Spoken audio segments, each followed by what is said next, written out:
What's going on, guys? It's Clutch Plays here, and today I was actually planning on posting an early season review of the Knicks and talk about some of the positive things that have gone on. But after that game versus Milwaukee, it is unfair to you guys and myself to say anything remotely positive about the New York Knicks. The Knicks have been so bad this entire season to the point where the Warriors, whose starting lineup of Alec Burks, Glenn Robinson, Eric Pascal, Willie Cauley-Stein, and Kevon Looney is more effective than the Knicks. Once again, the Knicks sit at the bottom of the NBA, and the additions of Julius Randle, Bobby Portis, Taj Gibson, and Marcus Morris, and the development of all the young guys have somehow made the Knicks one game worse than last year. Yes, worse than the Knicks team that started Trey Burke, Lance Thomas, and Tim Hardaway Jr. The odd thing about this is that the Knicks front office, besides Steve Mills, did a pretty good job using the cap space to sign talented players on flexible deals. This is seen by Marcus Morris clearly outplaying his contract and Julius Randle showing serious promise, but the thing is they just all don't mesh well together.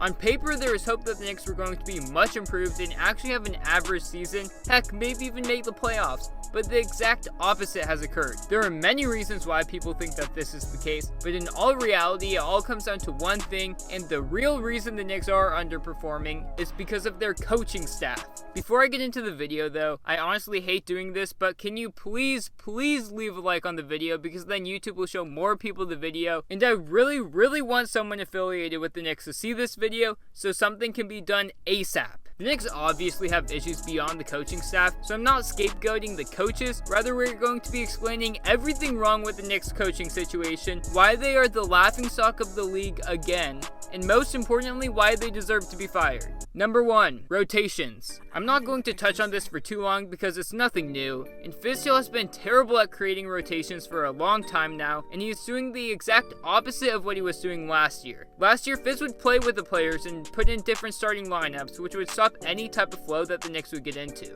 Now, the Knicks are in a 7-game losing streak, yet have made no changes to the starting lineup except due to injuries. You would think that in the middle or even after a 7-game losing streak, you would maybe try to shake things up a bit to create some sort of continuity. Fizz obviously did it way too much last year, but now he refuses and thinks Taj Gibson needs to start over Bobby Portis and Mitch. Also, the Knicks have gone 1-9 in their last 10 games, and the only game Alonzo Trier, the Knicks' best scorer, played in was versus the Bucks due to injury. However, Wayne Ellington, who has the 11th worst PER in the entire NBA at 5.14, has played 12 minutes per game in 9 out of the 10 games during this stretch. It just makes no sense and is honestly comical to see someone make such bad judgments over and over again. Number 2, development of young players. The Knicks' young players have been developed terribly this season and even off-season, but the most frustrating thing about this is the whole reason Fizdale was hired in the first place was to develop this Knicks young core. This was supposed to be a huge year for all the Knicks young players, as each and every one of them were on the court or in the gym grinding all summer. Let's start with Kevin Knox. Kevin is still an extremely raw player with a ton of potential, but the only thing that has changed about his game has been his aggressiveness, which has been extinct as of recent, and his 3-point shot. His shot looks so much smoother, but his defense, rebounding, and playmaking abilities have not changed a single bit since coming into the NBA.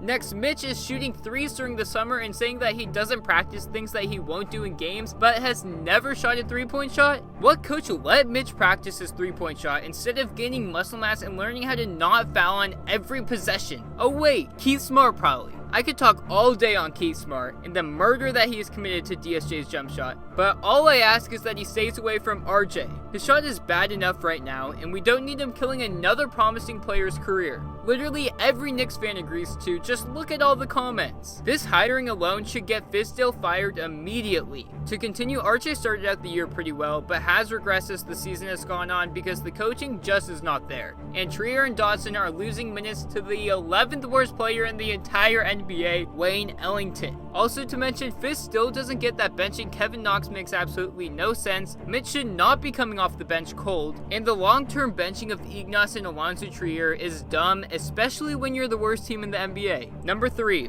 the utilization of the players. The way Fizz incorporates the players in the offense has been some of the worst coaching and execution I have seen in my lifetime. As of recent, this issue has gotten much better, but for a good amount of the season, Julius Randle was our point guard. Every single time he drove into the paint, 3 defenders would close in, and Julius would resort to his go-to move, the triple spin move, almost always resulting in a turnover. Why would Fizz ever allow this in the offense, and why would he allow it as the final shot of the game? Yes, that did happen once. Also, the Knicks offense is still so stagnant, and the only time that the Knicks seem to be somewhat competitive in games is when they're shooting absurdly high percentages from the field. We can't buy an easy basket off a set play, which is why we're one of the worst teams in the NBA. Fizz and the coaching staff as a whole can't come up with one offensive system or even play that works, and the best one they've got is a double screen at the three-point line that leads to a deep mid-range shot from usually RJ, DSJ, or Frank. Finally, has Fizz ever thought in the past few games, or even in the past 6 games, that Mitch has a much easier time staying out of foul trouble when he is starting and able to get into a rhythm to begin the game? He's our most promising player and when on the court, our best player, yet Fizz hasn't moved Mitch around at all during this 7-game losing streak.